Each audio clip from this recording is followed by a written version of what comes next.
more perfect union was brought about by those dreaded liberals. Remember, it was the liberal Democrat Woodrow Wilson who fought and won World War I. It was the liberal Democrat Franklin Roosevelt who fought and won World War II. He was also the liberal who created unemployment insurance, so people who were laid off didn't end up on the streets.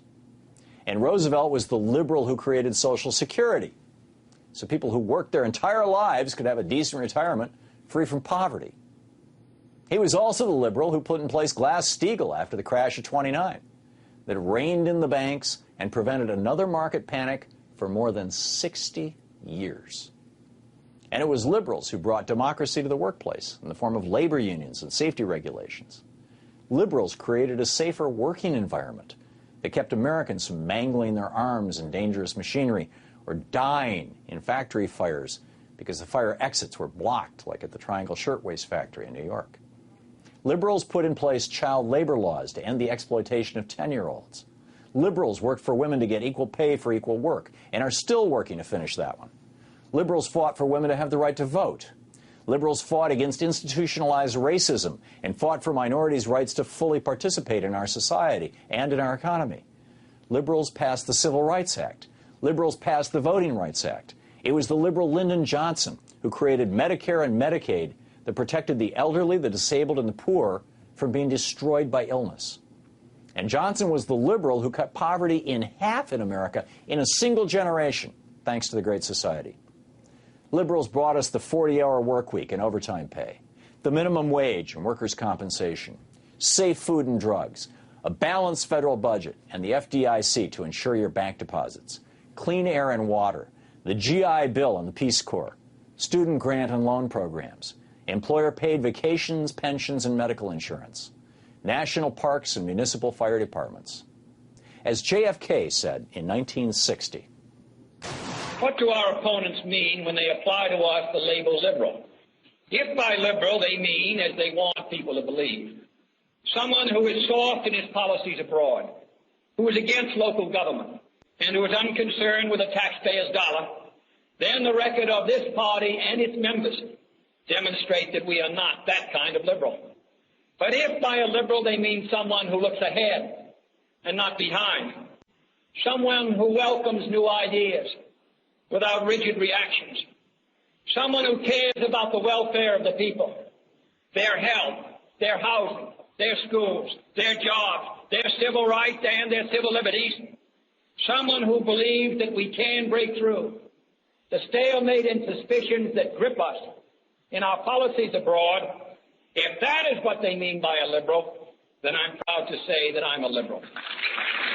Liberals did all those things I listed.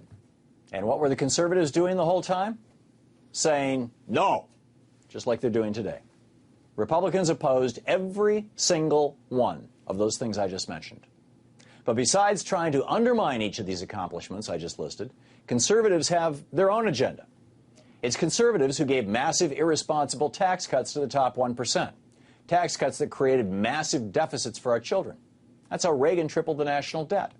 And how George W. Bush tacked another $6 trillion onto the national debt. It's conservatives who dragged our country recently into 2 wars that have bankrupted this nation, killed more than 6,000 American soldiers, and maimed, displaced, or murdered millions of civilians in the Middle East. It's conservatives who want to destroy the Environmental Protection Agency and the FDA and the USDA because clean and safe food, air, and water isn't profitable for their corporate overlords. It's conservatives like Phil Gramm who pushed to repeal Glass-Steagall, which set the stage for Wall Street to go crazy and crash our economy with a housing bubble. It's conservatives who are trying to destroy labor unions and thus have driven middle-class wages into stagnation for 30 years, while corporate CEO paychecks just get fatter and fatter and fatter, leading to the largest wealth inequality in America since the 1920s, right before the conservative policies of Presidents Harding, Coolidge, and Herbert Hoover threw our nation into the Great Depression. It's conservatives who want to erase the last century in America and return this nation to a time when the robber barons ran the show and the rest of the country, the rest of America, was the working poor. So when Herman Cain and the rest of the conservatives say liberals are on a mission to destroy the United States, you just have to wonder, what the hell are they talking about?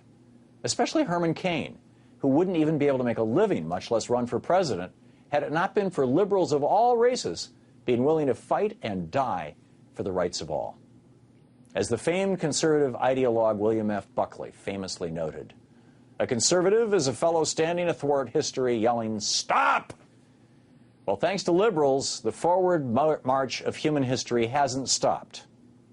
And let's make sure it never does. That's the big picture for tonight. For more information on the stories we covered, visit our website.